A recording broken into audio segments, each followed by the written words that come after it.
晚上记得鸡汤里面再多加一点盐。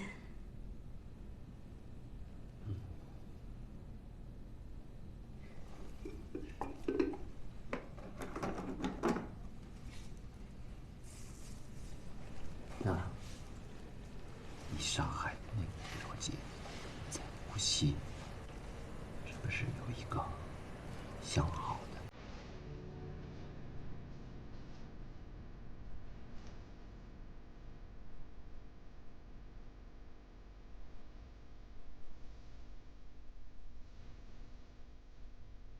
他叫姬花，在为君的图。你怎么知道他和表姐认识？我看过你表姐和他在一起的照片。上次茶酒楼，我就觉得他眼熟。我是昨晚才想起来的。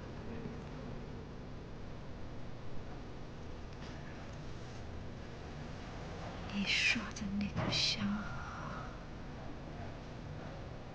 他叫什么？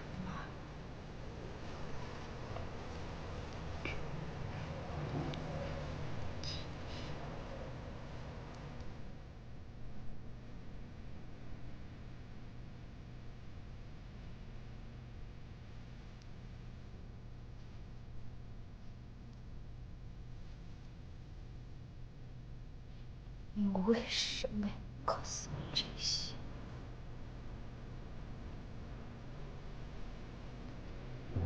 现在开始相信我。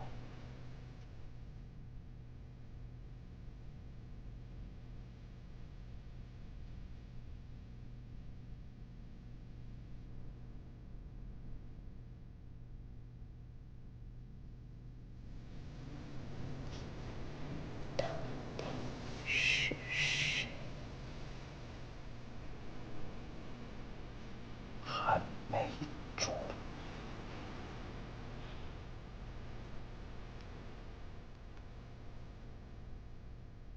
娜娜，你光吃光喝可不行啊！你要说话，晚上我再过来。晚上你必须要说话。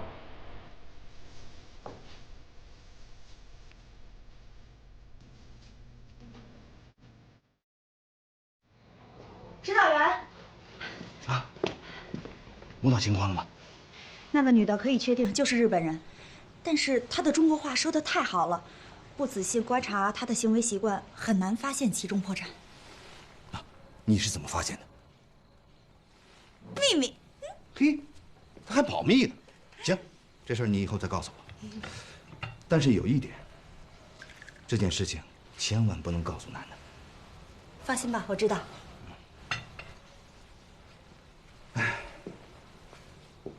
行了，这边没什么事情了，你回去休息吧。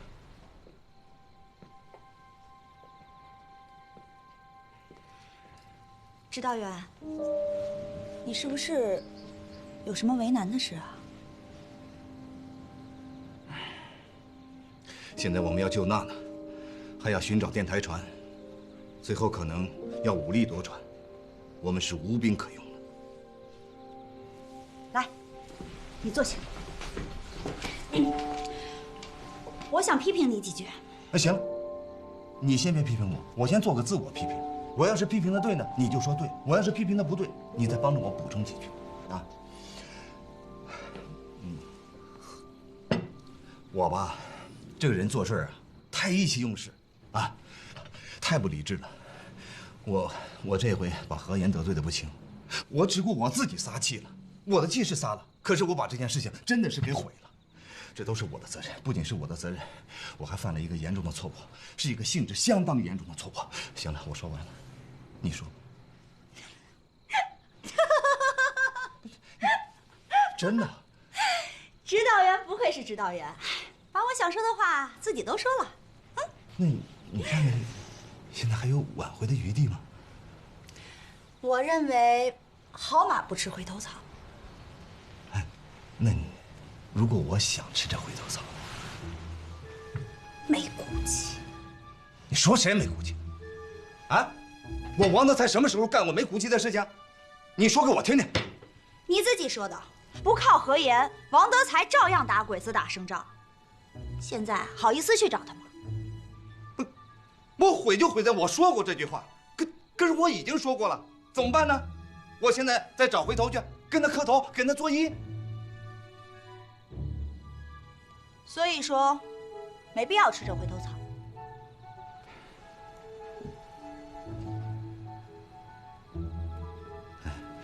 不是，哎，我不回头，你帮我回回了，怎么样？我啊，啊？你脑子没毛病吧？开什么玩笑？我告诉你，我的脑子清楚着呢。我记得何言他曾经跟我说过，他对你的话那是100%顺，他就听你的。你看这回吧，是我得罪了何言，又不是你，是不是？哎，我现在就跟你讲讲我跟何言的事情啊。是这样的，我打小呢就在他家里做长工啊，他爸爸呢是个老地主，他老欺负我们穷人，那不行，我不服这口气，我就跟那个老地主干仗。后来这老地主就让他看家护院呢过来打我，我跑了。到了晚上，我就翻墙进去，我找一根绳子，把他那个宝贝儿子啊，就是何言，狠狠地给捆了起来。你还干过这种事儿？干过，不过这都是参军以前的事情了。到了部队上，我才知道干这种事儿，缺德。看来你跟何言的仇啊，还真不是1天2天了。是，那别扭就别扭在这儿，真的是，我想想我都来气。你说这上级领导吧，他非要把我安排到这个长江兵站来工作，我来了，他就别来了吧？嘿，黄埔一毕业，他跑到这儿当什么独立营的营长了？你说这低头不见抬头见的啊，都在一起打鬼子，你说这矛盾怎么解决啊？没法解决。我也觉得没办法解决，怎么办呢？后来吧，我就想了想，我就想到了军区首长对我们的教诲，是不是？何言这股势力，咱们还是得利用，要团结一切可以团结的力量，啊！所以呢，我就想来想去，我就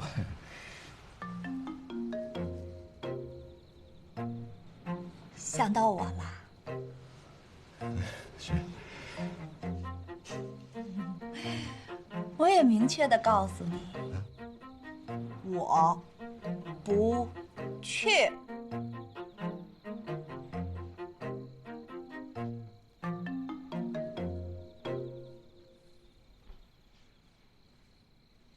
这是在干革命打鬼子，你给我说说，你凭什么不去？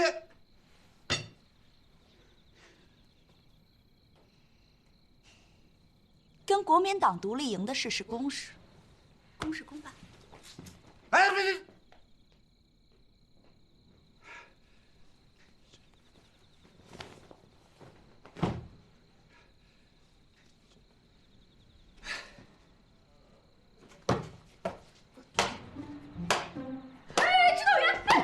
指导员，你干什么呀？我头上长犄角了，我砸几下，把它砸回去。你跑来有什么事吗？你猜？我猜什么猜？我哪有功夫猜呀？你赶快说。荣公子来了。一说到荣公子，你那个小脸跟开了花似的，我以为什么事儿。行了，我跟他约好的，你把他请进来吧。周野弟弟，3天时间过去了，我知道你也尽力了，但现实还是让人不无遗憾，所以，明天午后，对莎莉娜执行枪决。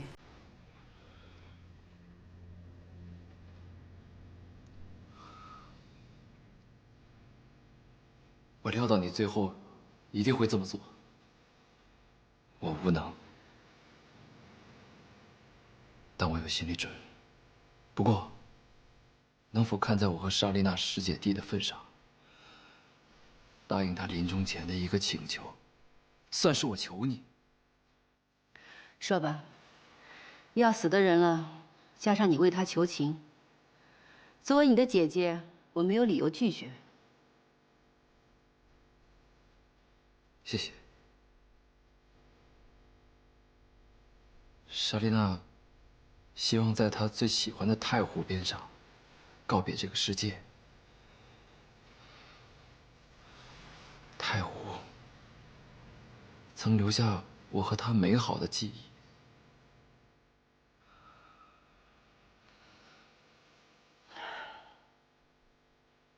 可以，这不算什么。小姑娘嘛，浪漫。这样吧，我再给你们增加一个机会，可以让这种记忆更加浪漫，更加刻骨铭心。谢谢云子姐姐。请问，是什么样的机会？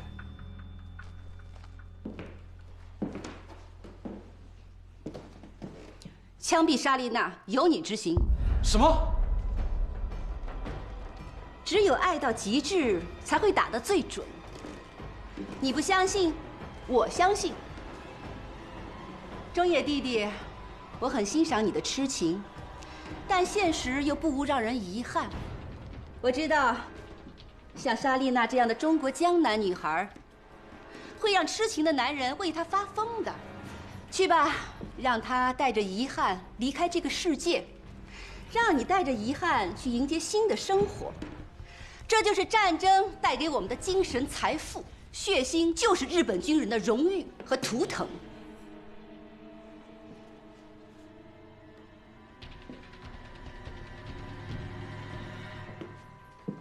去吧，按照我说的去做，你会成为一个真正的、具备了日本武士精神的军人。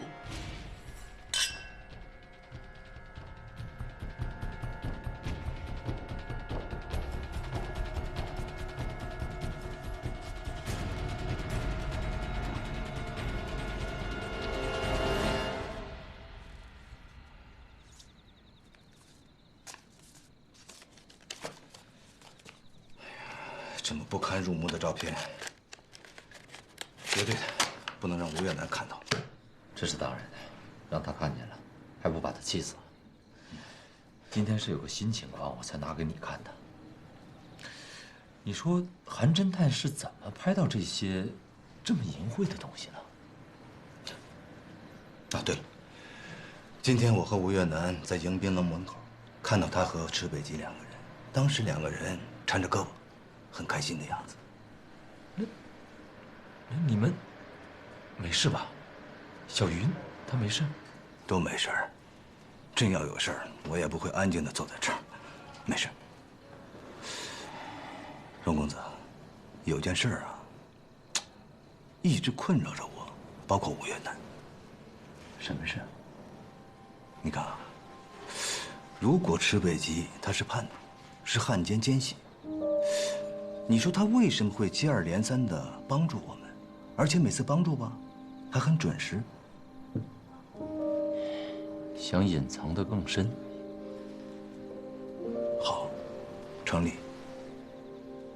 但是你说他隐藏更深的目的，为了什么呢？不就是为了想把更多的同志出卖给鬼子吗？但是，在池北吉身上，我们目前还没有发现这个疑点。我们来到无锡也有3个月了吧？按照道理说，他应该有很多次的机会出卖特遣组，尤其是徐树官，整个军火全都在鬼子的眼皮子底下。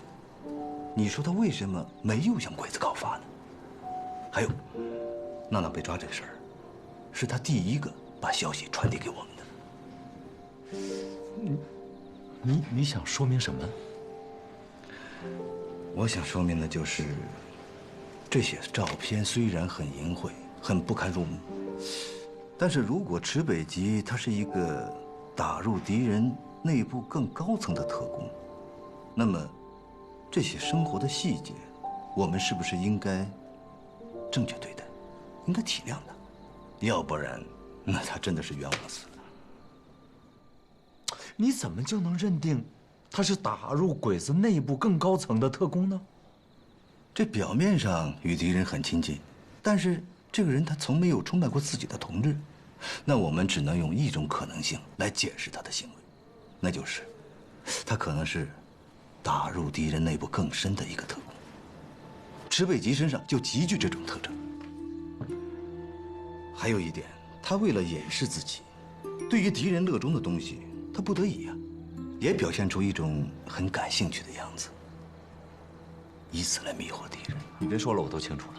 你的意思就是说，你不太愿意相信池北吉是个叛徒，或者是个汉奸，对吧？啊，他跟南诏云子的照片这么清楚，这么不堪入目，你说，哎，这是掩护他特殊身份的，能接受啊？正常的事情。这事儿，我现在真的也不好说。我现在也是被池北吉的这个言行举止给迷惑住了，这让人头疼的事情。如果他真的像你所说的，是那种隐藏很深的特工，那现在娜娜被捕了啊，他总得为营救娜娜做点什么吧，这样才说得过去吧，他才有他的价值吧。可他做什么呢？你看到了，整天跟日本女人这么厮混，这么不堪入目，这算什么事儿啊？王大哥，你别怪我激动。娜娜多可怜呐！如果他能救出娜娜，或者是在营救娜娜这件事情做出他应该做的，那我服他。哎，我也相信你说的那个推断。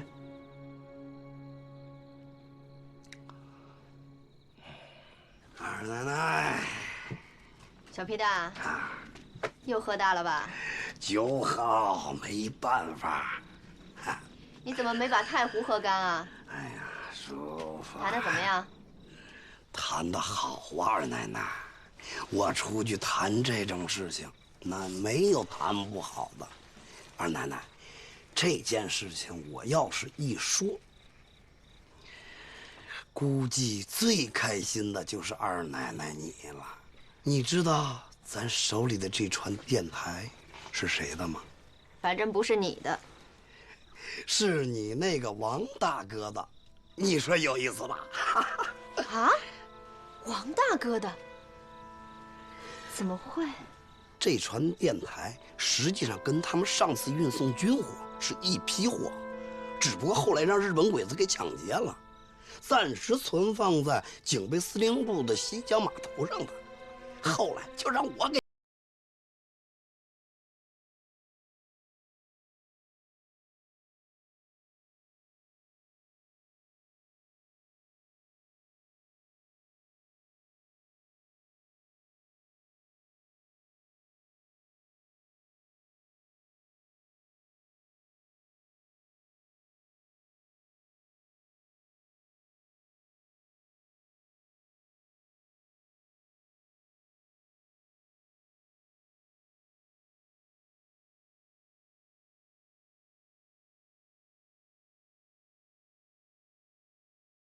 的共党啊，要真是共党更好。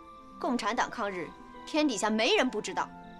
要报小鬼子的仇，我还真得联手共产党呢。哎，二奶奶，我是喝酒了，可是我不是痴呆呀。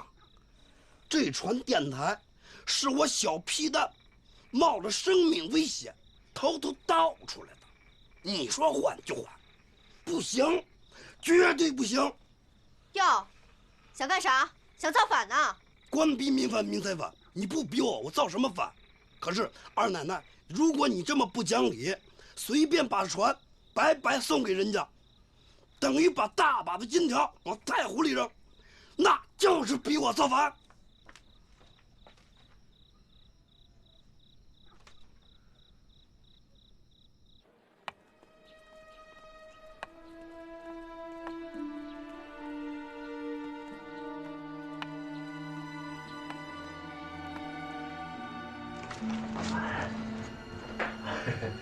老板行行好啊！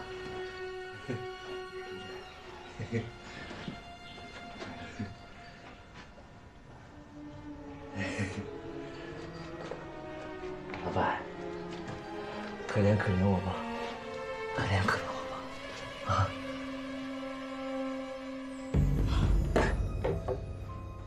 是我呀，黄老师。什么事儿啊？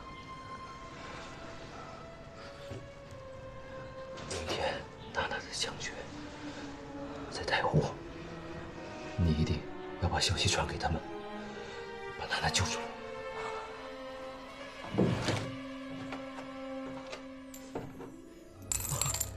谢谢老板，谢谢老板，谢谢老板。嘿嘿，嘿嘿。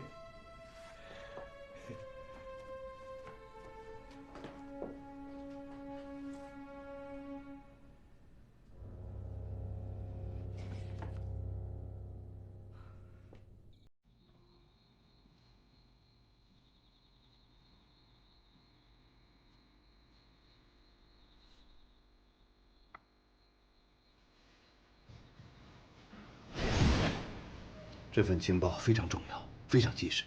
谁送的？来人说是紫月茶楼的老板，花紫月。哦，唱评弹的花紫月。他是沙琳娜的老师。这竹叶信啊，是我们江南一带古老的传递重要情报的手段。遇到紧急情况时，把情报直接写在竹叶上面。危险的时候用水一冲，这字迹马上就会洗掉。它是和北方的鸡毛信一样重要的情报传递手段。花老板之所以让你传递竹叶信，就足以说明这份情报的重要价值。只是后天傍晚，还来得及吗？时间比较紧迫。好了，你先回去吧，我另外再想办法。那我就先回去了。嗯。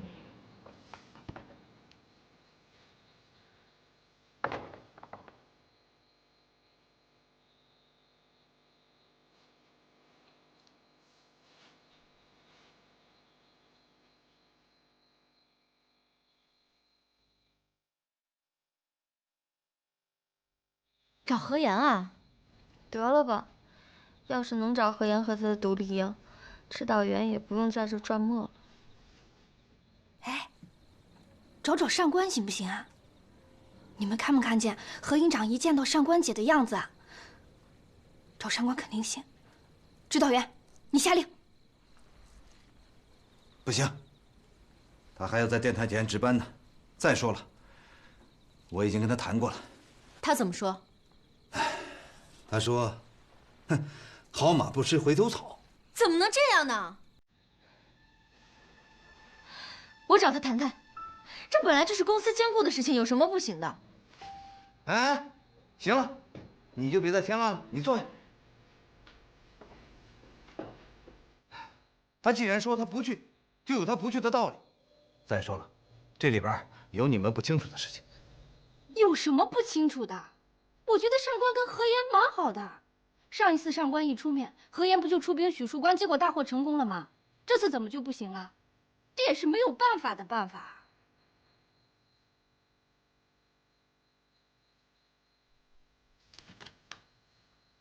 指导员，指导员，指导员，你如果相信我的话，派我去跟上官谈谈，肯定没问题。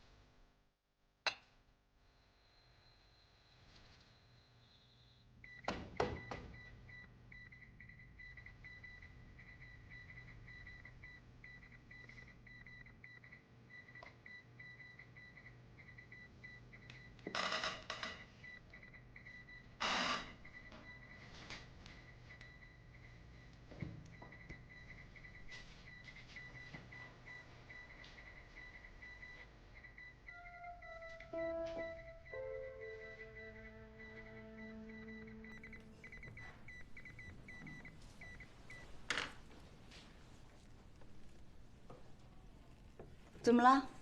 找我有事？上官姐，上次你跟王德才去找何言借兵，他俩不是闹翻了吗？这次王德才不好意思再去见他了，所以只有你出面。你看，你能不能不计前嫌？不行。为什么？何言不是对你挺好的吗？不行就是不行，不是好不好的问题。他追我是私人情感的诉求，可我不接受也是我个人的权利。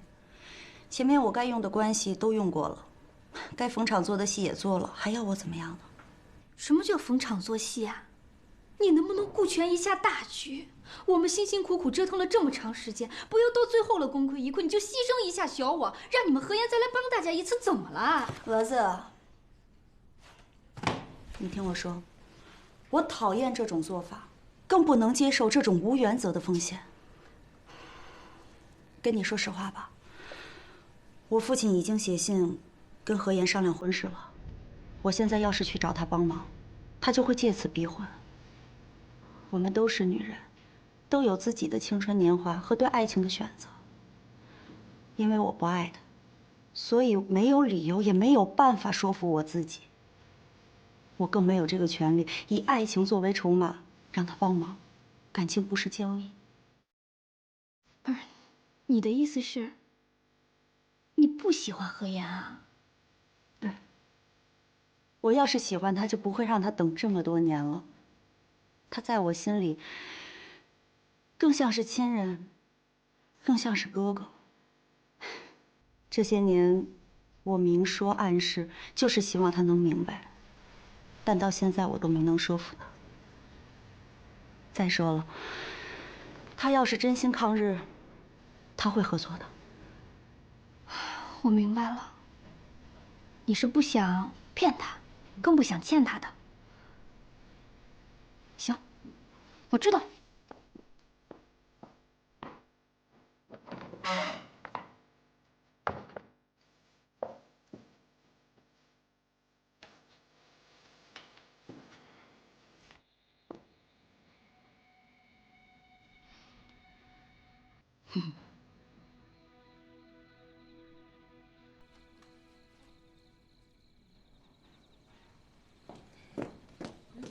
有门儿。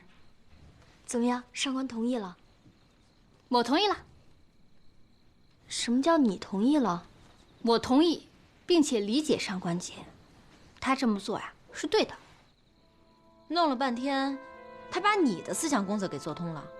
我挺理解他的，如果是我的话，我也会那么做的。这是事关重大、人命关天的事。反正上官姐说了，她不喜欢何言。我们如果逼她这么做的话，她会有情感障碍的。可是除了何言这支部队还能就近调用，其他的就是伪军、伪警察、日本宪兵队，后天就要用兵了，怎么办，指导员？首先，这件事情本身就不是上官的分内事情，他已经做了很多，我们不能再强求他什么。看来，只有靠我们自己，再另外想办法了。指导员，我去找何言。你去？对，我和楠楠一起去。蛾子，你也去。也只好这样了。那就死马当活马医吧。来的是吴月楠、于慧和沈月娥，就他们3个？对，就3个姑娘。没说王德才为什么不来啊？说了，说王德才和你闹翻了，不好意思来了。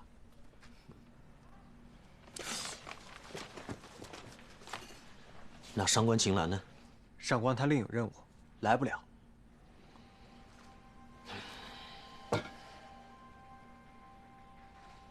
你去告诉他们，就说我不在，出去打仗了。我都说了你不在，可他们不走，非要见你才行。你去告诉他们，就说何言今天回不来了，叫他们赶紧回去。要是他们不走，就只管这一顿饭，其他不管。去吧。行，知道了。岂有此理！好像我该他欠他似的。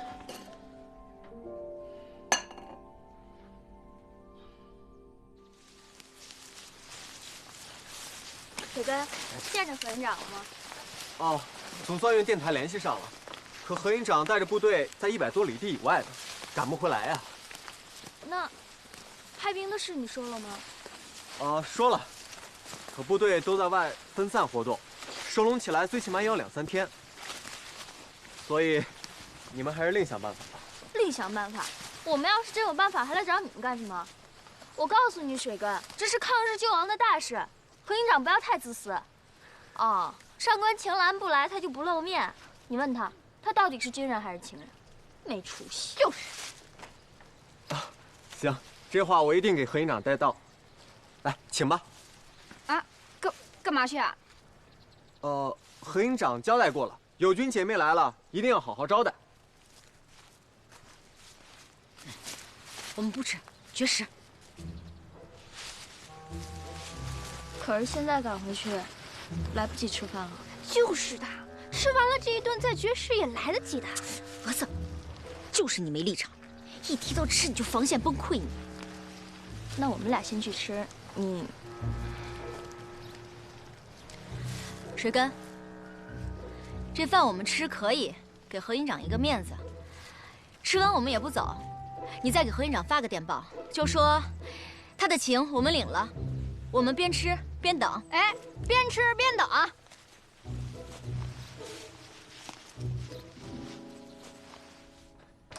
营长，吃起来了。行，吃完让他们走人。他们说了，吃完了也不走。这也太过分了吧！吴越南让我给你发个电报，我关机了。内容是这样的，我不看。营长，你听着就是了。哎，我说水根，你怎么也被他们拖下水了？他们说的也有道理啊。什么道理啊？他们说，原话啊，这可是抗日救亡的大事，何营长可不要太自私了。哦，上官青兰不来，他又不露面，他是军人还是情人啊？没出息！屁话，我没出息。许树关一战，我伤亡多少弟兄，还敢说我没出息？啊，我何言抗战打鬼子，救了他上官青兰啊！真是笑话。上次王德才过来多猖狂啊，说什么没我何言，他一样打鬼子。哼，现在好了，想吃回头草，还不好意思亲自来找我，让几条小娘鱼来供我。我呸！我才不上他这个当呢。不是不给上官面子，我也是要脸面的。你出面招待一下，陪他们吃顿饭。你代表我劝他们赶紧回去，告诉他们，莎莉娜的事，我爱莫能助了。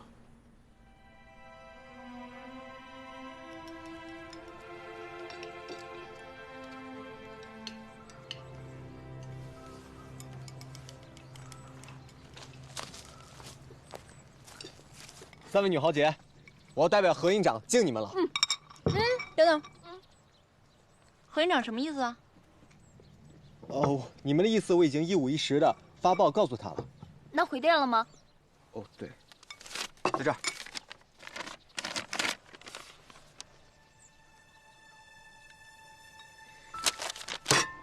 他这叫什么意思？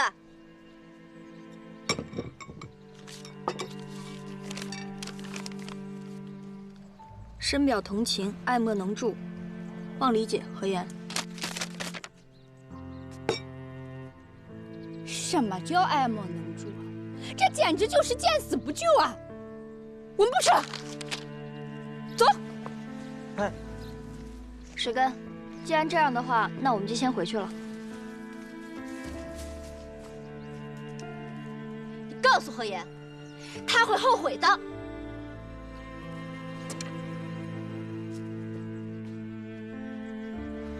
这都什么事儿？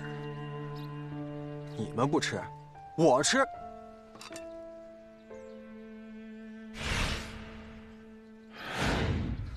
这帮小娘鱼，我真服了，还不吃呢，都风卷残云了。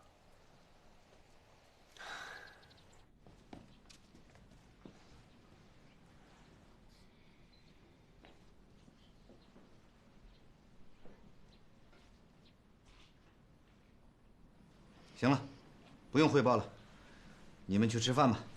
完了以后，我来布置任务。还吃啊？什么叫还吃啊？在外边忙活了一天，这饭总得吃吧？去吧。指导员，我们是酒足饭饱回来的。什么？我说你们几个跑出去一天，这兵没借回来，倒是混了个酒足饭饱回来了。哎呀，何言不见我们，让水根请我们吃的饭，但是坚决不提借兵的事情。我们想，反正兵也没借到，不好意思回来吃饭了，索性就在独立营把饭吃完了才回来，不吃白不吃。你撑着，看看像什么样子啊？知道我在家里吗？我一个人在家里着急的是等了一天，我急的是滴水未进。你们真是能把我气死！指导员，我们知道你在家里等着也是一种煎熬。其实我们3个一直想着你，这不，把剩菜剩饭给你打包带回来了，你尝尝味道还行。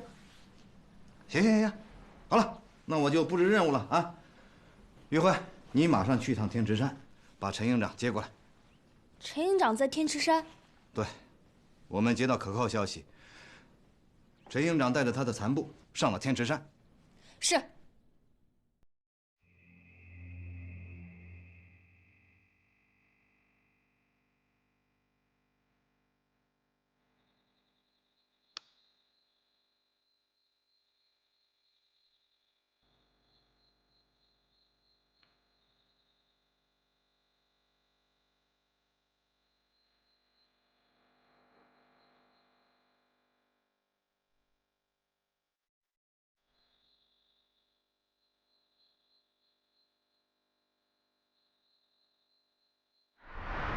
如果他真的像你所说的，是那种隐藏很深的特工，那现在娜娜被捕了，他总得为营救娜娜做点什么吧，这样才说得过去吧，他才有他的价值吧。可他做什么呢？你看到了，整天跟日本女人这么厮混，这么不堪入目，这算什么事儿啊？如果他能救出娜娜，或者是在营救娜娜这件事情做出他应该做的，那我服他。我也相信你说的那个推断。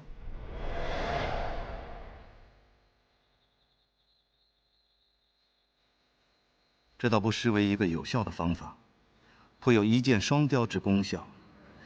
以池北吉现在的有利条件，应该值得一试。可是，娜娜被捕的情报是他送来的，如果可以营救，就应该主动提出想法才对呀。可他只字未提，不可思议。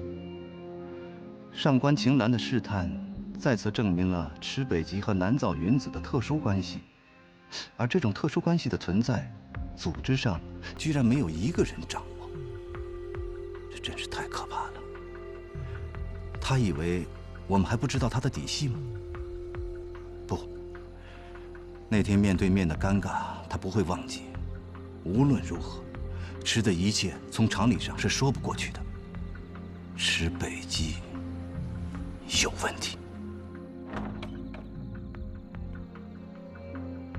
指导员，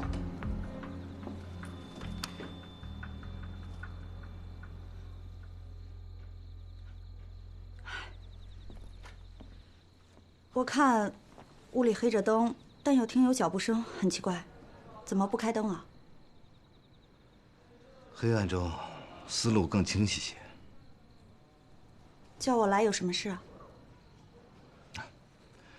马上给袁和平发电报，报告池北吉有重大叛徒嫌疑，请军部立即派人前来调查核实。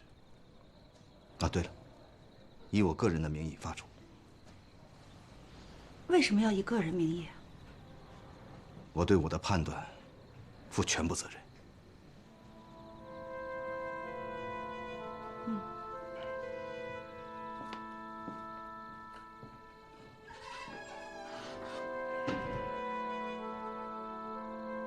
不能再小看他们了，他们一个个都成为了真正的战士。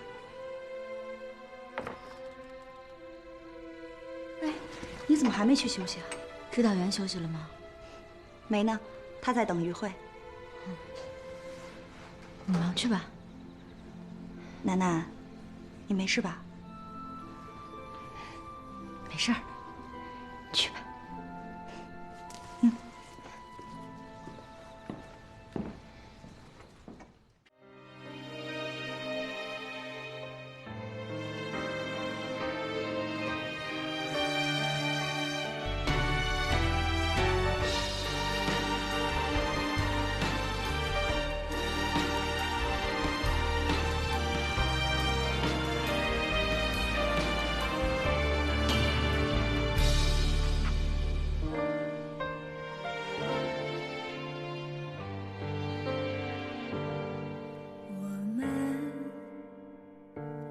自不同的世界，岁月让我明白彼此的差别，在错的时间，在对的地点，谁也无法改变。风没听到我在哭泣，雨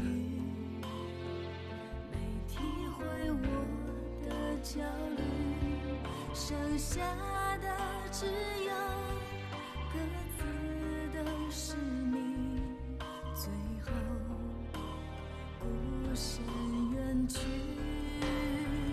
我不想哭，我不能再继续把我的爱丢弃在有机黑夜里，任挚爱摇曳，看花儿凋零，似尽流年，弹指逝去。